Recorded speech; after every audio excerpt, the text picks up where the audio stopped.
सोचो, अगर एक दिन अचानक तुम्हारे सामने फ्यूचर से आया हुआ कोई इंसान खड़ा हो जाए, वो तुम्हें आने वाले समय की बातें बताए, फ्यूचर डिजास्टर्स के बारे में बताए और फिर अचानक गायब हो जाए।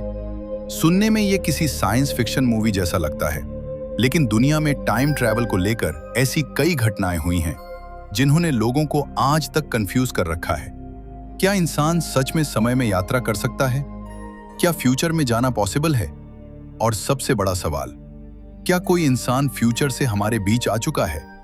टाइम ट्रैवल का कॉन्सेप्ट सबसे ज्यादा फेमस तब हुआ जब इंटरनेट पर एक पुरानी तस्वीर वायरल हुई।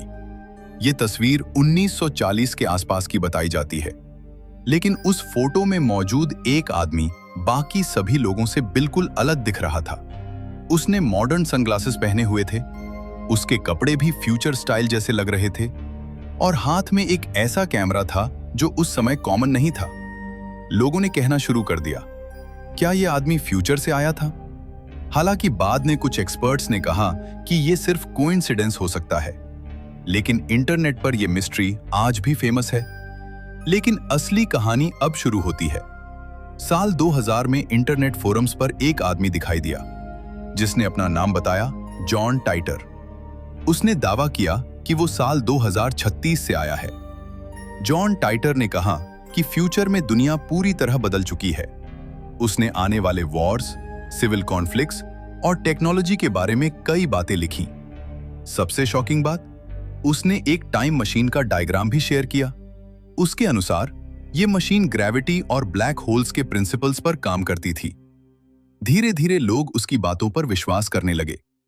उसने फ्यूचर की कुछ प्रेडिक्शंस भी की, हालांकि उनमें से कई गलत साबित हुईं, लेकिन कुछ बातें आज भी इंटरनेट पर चर्चा का विषय हैं। फिर एक दिन जॉन टाइटर अचानक इंटरनेट से गायब हो गया।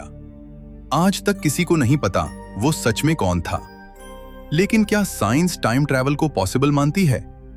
हैरानी की बात यह है कि हाँ, महान वैज्ञानिक अल्बर्ट आइंस्टाइन ने अपनी थ्योरी ऑफ रिलेटिविटी में बताया था कि समय हमेशा एक जैसा नहीं चलता। अगर कोई इंसान लाइट की स्पीड के करीब ट्रैवल करे तो उसके लिए समय धीमा हो सकता है। इसे कहा जाता है टाइम डायलेशन। मतलब, अगर कोई एस्ट्रोनॉट बहुत तेज स्पीड से स्पेस में यात्रा करे तो पृथ्वी पर ज्यादा समय बीत जाएगा, लेकिन उसके लिए कम।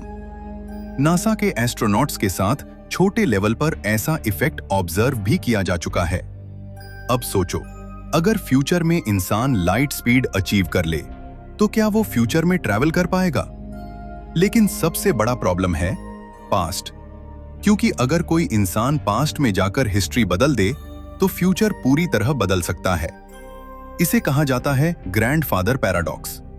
मान लो कोई इंसान पास्ट में जाकर ऐसी घटना रोक दे जिससे उसका जन्म ही न हो, तो फिर वो पास्ट में गया कैसे? यही कारण है कि आज भी टाइम ट्रैवल साइंस का सबसे बड़ा मिस्ट्री बना हुआ है। कुछ लोग मानते हैं कि सीक्रेट एक्सपेरिमेंट्स आज भी चल रहे हैं। कुछ लोग ब्लैक होल्स को टाइम ट्रैवल का रास्ता मानते हैं और कुछ का कहना है कि फ्यूचर के लोग पहले से हमारे बीच मौजूद हैं। लेकिन अभी तक इसका कोई पक्का सबूत नहीं मिला। अब सवाल तुमसे, अगर तुम्हें सच में टाइम मशीन मिल जाए तो क्या तुम पास्ट में जाकर अपनी गलतियां बदलना चाहोगे या फ्यूचर में जाकर